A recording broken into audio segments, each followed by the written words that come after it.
Bienvenue sur la chaîne YouTube de la Fondation pour vaincre l'épilepsie. Chez la Fondation pour vaincre l'épilepsie, notre mission est de fournir les ressources de sensibilisation et d'éducation nécessaires à la communauté épileptique et à la société. Nous nous consacrons à l'élimination de la stigmatisation associée à l'épilepsie et contribuons à créer des opportunités pour les personnes qui luttent contre l'épilepsie.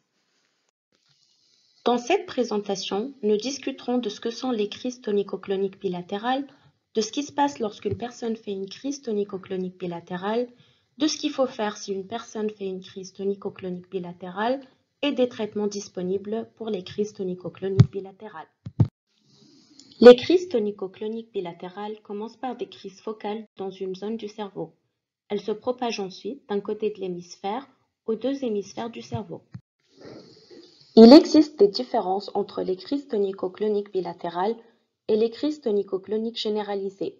Les crises tonico-cloniques bilatérales commencent d'un côté du cerveau comme une crise focale. Elles se propagent ensuite à d'autres parties du cerveau. Les lésions cérébrales, les accidents vasculaires cérébraux et d'autres anomalies peuvent provoquer des crises tonico-cloniques bilatérales. Les crises tonico-cloniques généralisées commencent des deux côtés du cerveau. Les crises tonico-cloniques généralisées sont normalement dues à des anomalies génétiques et non à un traumatisme. Les crises tonico-cloniques bilatérales commencent par des crises focales. La personne peut sembler confuse, avoir des odeurs ou des goûts inhabituels ou ressentir des picotements et des engourdissements. La personne perd ensuite connaissance et commence à avoir une crise tonico-clonique.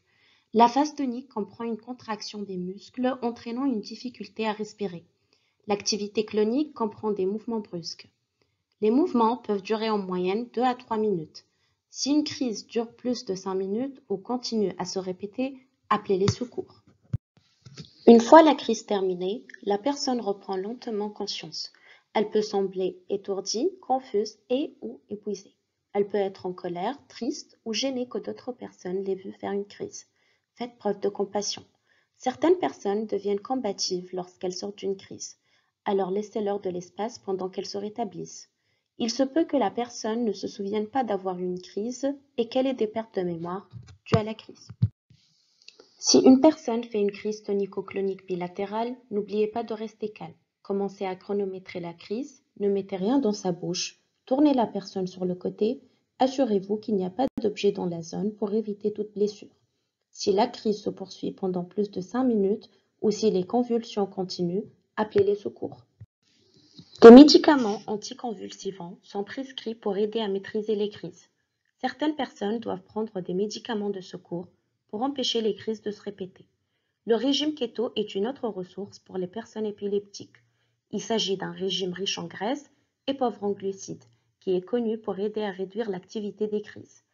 Des dispositifs tels qu'un stimulateur du nerf vague ou un neurostimulateur réactif peuvent être utilisés pour les patients souffrant d'épilepsie résistante aux médicaments. Pour en savoir plus sur les crises tonico-cloniques bilatérales, veuillez consulter nos ressources utilisées dans la présentation d'aujourd'hui. Veuillez aimer nos pages de réseaux sociaux et vous abonner à notre chaîne YouTube. Merci pour votre soutien et ensemble, nous vaincrons l'épilepsie. Découvrez les autres superbes vidéos sur notre chaîne et abonnez-vous dès aujourd'hui. Vous avez le pouvoir de vaincre l'épilepsie.